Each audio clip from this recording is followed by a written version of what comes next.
Welcome to Investigation 3 on page 131 in your Saxon Math book.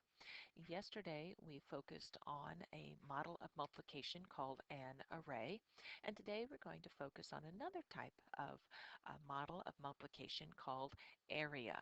So let me go to page 132 in your math book, and area begins about halfway down the page. Another model of multiplication is the area model.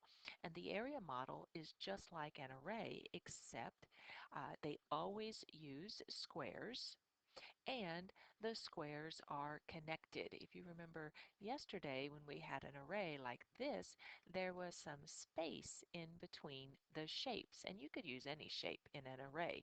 We used stars, we used hearts, we used X's, and then we had this space or gap in between all those shapes.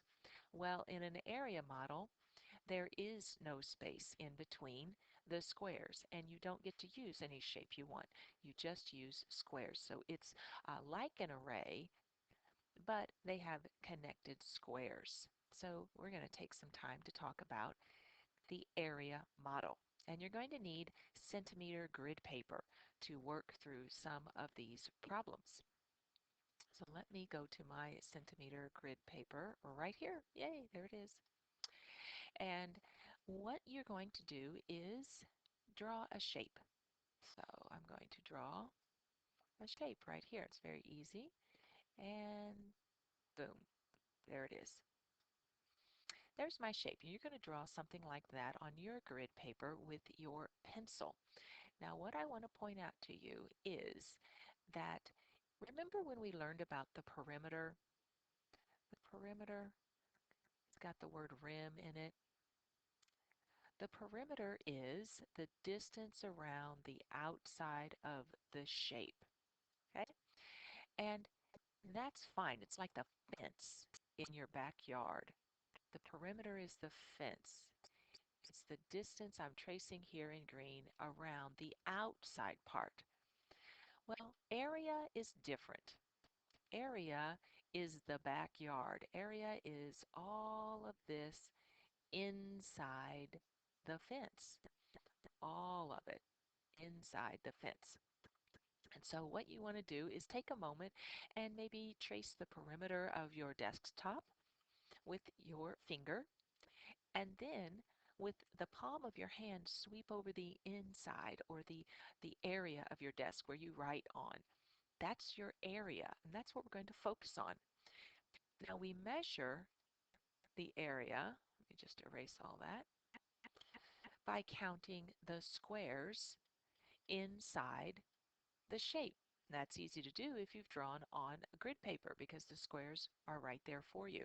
And we have 1, 2, 3, 4, 5, 6, 7, 8, 9, 10. We have 10 squares inside this rectangle. So I could say the area, or capital A, equals to or is the same as 10 centimeters squared. Or I could write it SQ period CM. Either one is correct.